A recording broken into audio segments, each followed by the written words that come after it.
It's harvest season in America where folks reap the fruits of their labor. This is also the season where automakers share their bounty by introducing all sorts of fresh products. Now, the folks at Honda have been hard at work on a brand new Civic that has the potential to sell by the bushel basket. Let's check it out.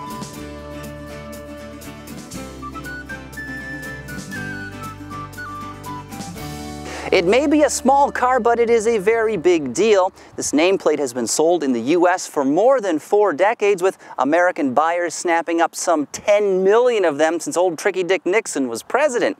Now, globally, it is Honda's best-selling model, so the stakes with this all-new, totally redesigned, completely overhauled 10th generation Civic are higher than the autumn moon. And one area that may finally eclipse rival small cars is design, because if you remember, its predecessor really didn't have any. The outgoing Civic had these crazy exterior proportions, a weird interior, and overall it looked more like something you might cook a frozen pizza in than actually drive.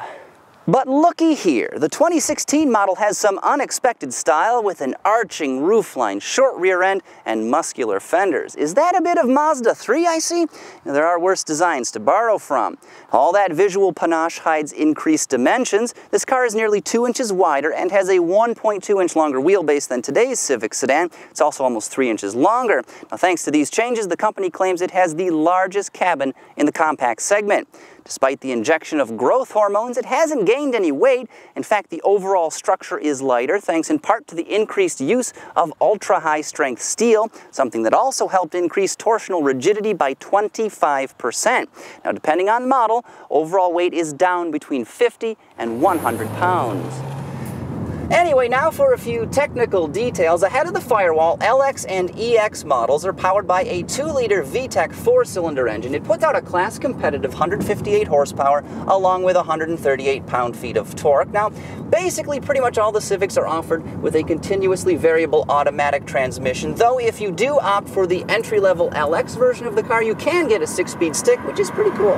Now, up-level EXT and EXL trims both feature a 1.5-liter turbocharged banger with direct injection, and you'd better get excited about this power plant because it is the most muscular non-SI Civic that has ever been offered in America. And if you're curious, it puts out 174 ponies with 162 pound-feet of torque. So right now I'm piloting an entry-level LX Civic, equipped of course with the CVT automatic, and I've got to say this drivetrain is class competitive. The car pulls really well, the transmission makes the most of what the engine has to offer. Of course, the power plant is very well isolated. Not much vibration makes its way into the cabin, which is always a nice thing. Plus, the engine sounds pretty good, which is typical of Honda. After all, they are the Honda Motor Company, right?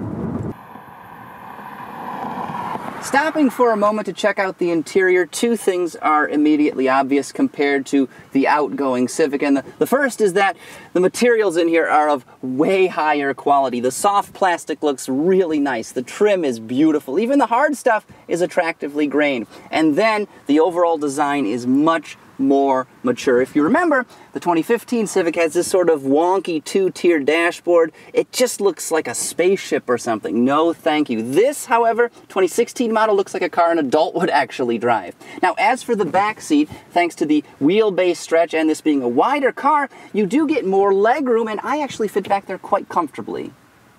In keeping with the harvest time theme of this review, there's a veritable cornucopia of technology in here. Get it? Cornucopia. Anyway, you've got a 7-inch display screen, and there you can have access to both Apple CarPlay and Android Auto. And what, of course, those allow you to do is search the interwebs, make phone calls, answer text messages all while driving, and you can do it safely as well. Now, for all of us Windows Phone users out there, it's also rumored that Microsoft is developing an exciting new technology. Their DOS for Dashboard system promises to bring command line convenience to your center stack, and I cannot wait.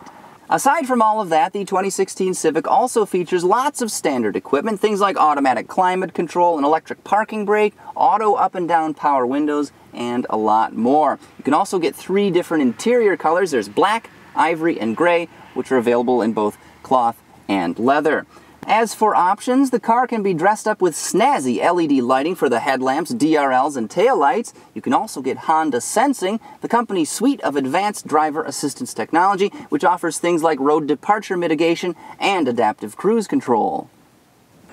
With sharp design, a more mature and premium interior, plus stellar fuel economy, it's safe to say the 2016 Civic is the best one ever. Now, it's slated to start arriving at dealerships in November, and it should carry a base price of right around 19 grand and change, including destination and delivery fees. And Honda is going to sell hundreds of thousands of these every year, and that's not even including the coupe, hatchback, SI, and Type R variants that aren't even available yet. I think the new Civic here is going to be a home run for the company, but that's pretty obvious. Perhaps what's more important, though, is that this is the first small Honda in a very long time that's actually worth getting excited about.